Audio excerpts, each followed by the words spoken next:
So we're going to get started here, though. I'll bring in the intro, and then we'll hit you with some questions. Cool. All right, guys. So we got a special episode here today of the Dropout Sports Podcast. We have a very special guest, Joey Lane. Say what's up, Joey. What's happening, everybody? It's a Buckeye legend, especially to us younger kids. We watched him there at Ohio State, and he's a key hype man to the past 4 years of success. So, there's a lot of things we can talk about, the TBT tournament, your career there, your favorite memories. But first, I want to get started off by talking about your high school career and how that all started off for you. So grew up in a suburb of Chicago, Illinois. Grew up a huge Ohio State fan. My mom's from Toledo. Her whole family went to Ohio State, so was a Buckeye from birth. Mm-hmm. Grew up, like my professional football team was the Ohio State Buckeyes. I love the basketball team also. I just grew up a huge Buckeye fan. Played baseball and basketball growing up. Eventually stopped playing baseball to focus on basketball.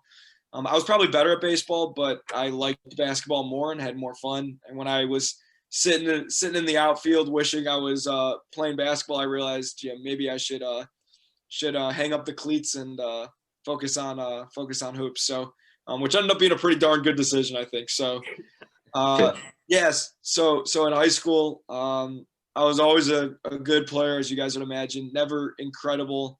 My junior year, I was on the varsity team, but didn't play at all. Not because I was hurt or anything, just because there were guys that our coach thought should be playing.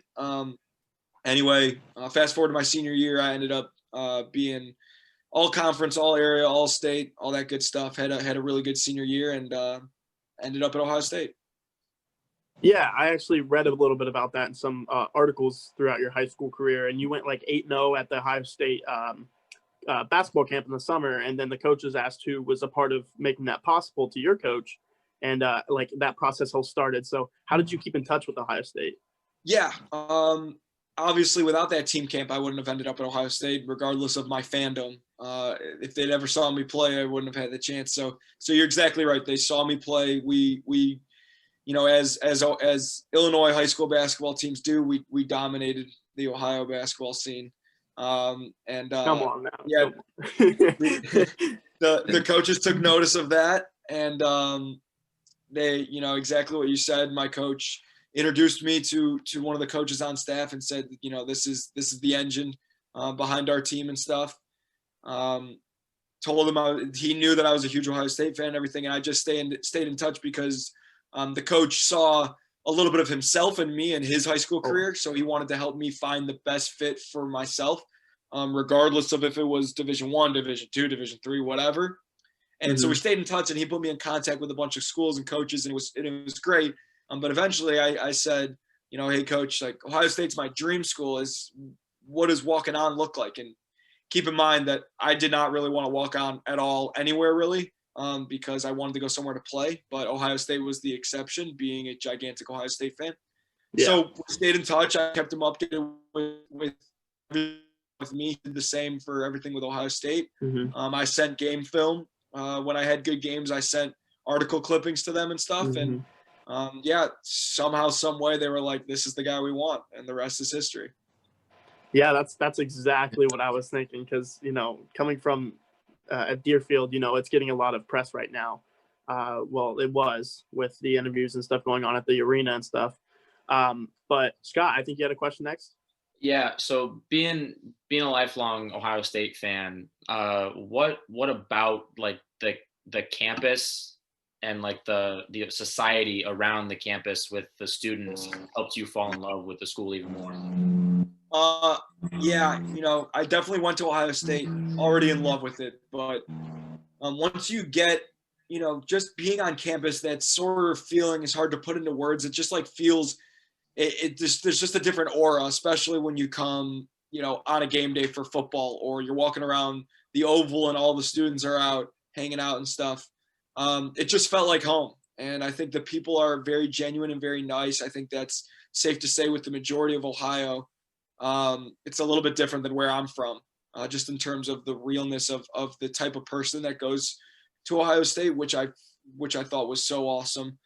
And then just the fans are just so incredible. I mean, the fact that they we're so behind this short white guy who didn't play at all just tells you all you need to know about the fans. They really are the best damn fans in the land. And I don't know if you can swear on this podcast, but I feel like No, that's fine. Yeah, go ahead. We had to enlighten Kevin because Kevin's from New York, so he didn't really understand the whole Ohio State best damn fans in the land. So we had to explain that to him, but he knew we were crazy about them. Yeah, I mean, any fan base that can fill out an 110,000 seat, stadium every single week is just a very unique fan base. So yeah, I mean, the fans, I remember reflecting on my career during my last year, during my senior year, and thinking about how I was embraced and the fact that I had gone through so many ups and downs, and the consistency came from Buckeye Nation, like for the most part, having our back through thick and thin. It's pretty darn cool. So, I mean, the fan base is just, I can't say enough great things about it. That's what really keeps you coming back to Ohio State. Sure. Yeah. Along with being a lifelong fan, so that hatred for that team up north was already there, but being able to play against them, that definitely had to fuel that fire even more. Yeah, I think one thing that kind of gets lost in translation, I think, is the difference between the rivalry for the basketball team and the football team. It's more Penn State, isn't it? Well, I would say the football team, they work year in and year out to beat Michigan. If they beat Michigan, it's a successful season, yada, yada, yada. And that's all true. With basketball, it's not the case because we could play them 3 times in 1 year. We could play them once in 1 year. And you play so many games during a basketball season that it's, obviously you got your Carolina Duke, you got your Xavier Cincinnati. Like, those are rivalries. And not that Ohio State Michigan in basketball is not a rivalry. It is. But I think it's safe to say that we feel the same way, if not more excited about beating a Michigan State or an Indiana or a Purdue as we do beating Michigan. And that's taking nothing away from the rivalry. The rivalry is still there. I hate Michigan more than I hate any other school in the Big Ten. I don't like their colors. I don't like the people that go there. I really just, it's just everything about it is sour to me. So it is true. They are our rivals and we hate them and we love to beat them, but it's a different level. And even Coach Holtman will say it. He'll be the first to say it. The level between football and Ohio State, it's not the same. And it's not fair to treat it the same way as football does. Oh, for sure. Yeah. No, that makes sense. And on that aspect of you being around older Ohio State basketball players, meeting alumni and kind of welcoming in new guys, we learned about you being a part of the TBT tournament, and we're all big fans of it, obviously, as a lot of people are. How did you get involved in that and get it started? Yeah. So I was approached by one of the co-founders back when I was first at Ohio State, and he asked me to kind of help and set up an Ohio State team. And for a couple of reasons, I really couldn't do that. It's number one, I was a full-time basketball player, full-time student. There's already a lot on my plate. Yeah. Number two, I was afraid that I'd be like ineligible or something because the tournament, obviously the champion gets, $1 million at the time, now $2 million. Yeah. And then number three, at this point, I just got into campus. I didn't know the alumni really yet. So I said, I would love to help. I don't know how to. And then we eventually just stayed in touch, and I helped out with the social media for Ohio State. And at that point, I knew all the guys, so I got access that other people in the TBT couldn't get.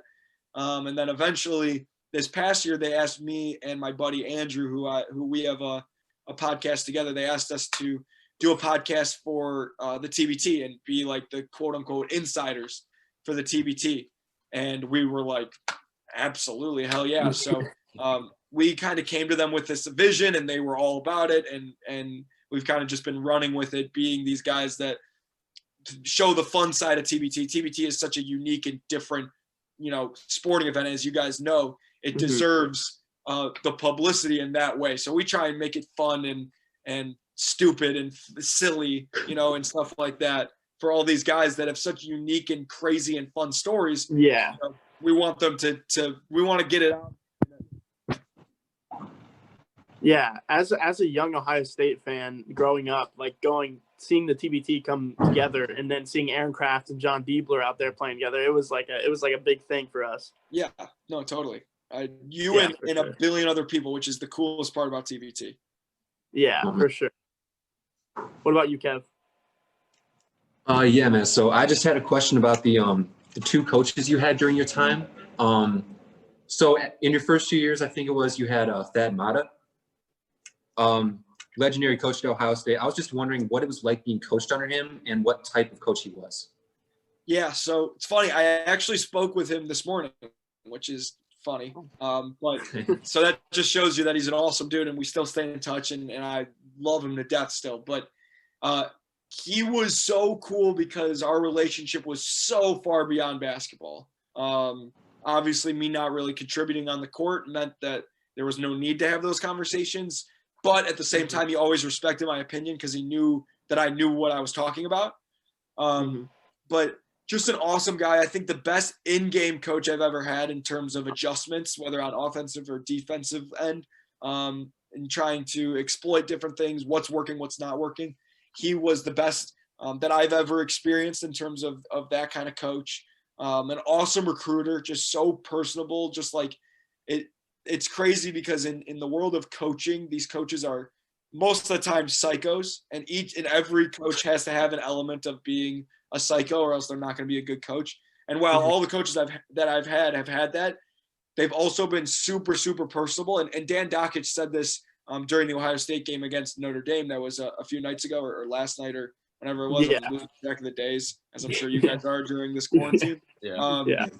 But he said, like, there's so few normal people that are in coaching, and that's not a knock on the other coaches, but Coach Matta was a normal guy. Like, he was not awkward around family and recruits and players and stuff. Like, he was just an awesome dude. So yeah, on top of being an unbelievable basketball mind, just a great person as well.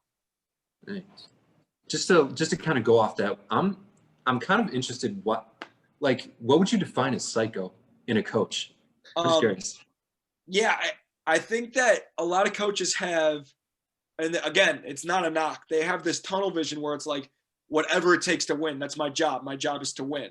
So they will do whatever it takes, whether it is staying up till 4 a.m. watching film and sleeping in the offices, or, like, I know Shaka Smart, for example, like, everything that he has Texas do, he does as well. So if they do Navy SEAL conditioning training, he's going to be in there too. If they're doing a defensive drill where you got to take a charge, get up, dive on a loose ball, he's going to do it too. So it's just another level of insanity where it's just, it's awesome. Like, if I was a coach, I'd like to think that I would be like that in terms of, I would like to get in the drills because I was a player, like Shaka Smart was a player, so yeah. It's all, I mean, psycho is probably not the right word, but these guys are doing whatever it takes to win. I mean, that's their job. If they don't, their winning is their livelihood. Like, yes, they want to have, no problems in terms of, recruiting violations and graduating students and having few transfers. But, like, at the end of the day, like, winning solves a lot of problems. So they're trying to figure out how to win. And a lot of them are psycho, and it's not a knock. I think that's why coaching is so interesting and special and fun, is because certain type of. Yeah. I never even thought about it that way, man. That's really interesting. Transition from that. What was it like being coached under Chris Holtmann, and like that transition from one coach to another? Yeah, the transition was scary for a lot of reasons. I think, anytime you lose what felt like normal and what you were used to, obviously that's something that makes a lot of people anxious and nervous and stuff, me including myself. When you're a walk-on, you don't know also, like, you could be left by the wayside, and obviously that would stink. So I was nervous about that. But Holtmann was awesome. I mean, just everything that I said about Coach Matta is true with Coach Holtmann in terms of personable and the relationship that I have with him. He came in and, like I said, coaches want to win. Like, he wanted to win, but not for himself. He wanted to win for us. And he made sure that whatever was wrong with Ohio State basketball before he got there, he wanted to change it. And that meant talking with the seniors like Keita Bates-Diop and Jae'Sean Tate, and talking with me and talking with other guys to figure out how this new staff can be better and make it a better experience and get us to win games. So that was a huge part of that transition, was earning our trust that way. And then the first few we started we had a rocky start, and he just kept pleading that to believe in what we have going on and it will work out, and it absolutely did. And it's a testament to the guys buying in from the beginning, because obviously you win with players. So it was pretty cool that our leaders were all in 2 feet in terms of making sure that we were all on the same page and stuff. But Coach Holtmann and Coach Mata have a lot of similarities because they're both like Butler guys, defensive-minded coaches, no-nonsense coaches, never going to scream at you unless they're really, really mad. They both, the coolest thing about them was that they had a conscious, effort for our bodies during the season. They knew that it was a long and taxing season. So, we didn't need to go 3 hours every single day in the middle of the Big Ten season, because that's not benefiting anyone. So they had a lot of similarities in terms of their coaching styles and how they coach, which was probably helped a little bit and be that seamless transition. Yeah, for sure. And you love to hear that out of those two coaches, as an Ohio State fan, always having Thad Matta watching. And, my mom is like, he's the greatest. I'm kind of a younger kid. And I'm like, yeah, he is the greatest. I'm watching all these great teams. And I'm like, he's leaving. No, I can't have that happen. But Chris Holtmann came in, and he's been fantastic in my eyes. So I love seeing it. Definitely. I think Coach Mata is the best coach Ohio State's ever had. And Coach Holtmann was absolutely the perfect guy to follow him up. So we're in good hands. Yeah, for sure. And on a different note, more about personally you, Towel Gang and Joey Smoke. Smoke's in your Twitter handle, and it's kind of come around and stuff like that. You're like the hype man. Where did that all originate, and how did it blow up for you?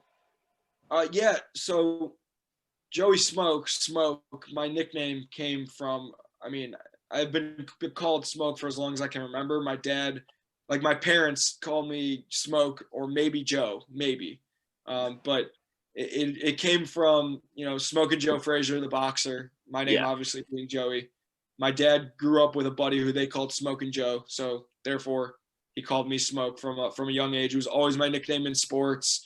My teammates in high school didn't really call me Smoke, but all the parents did, which was funny. And then when I got to college, with that first staff, a couple of the coaches called me Smoke, and a lot of the players called me Smoke.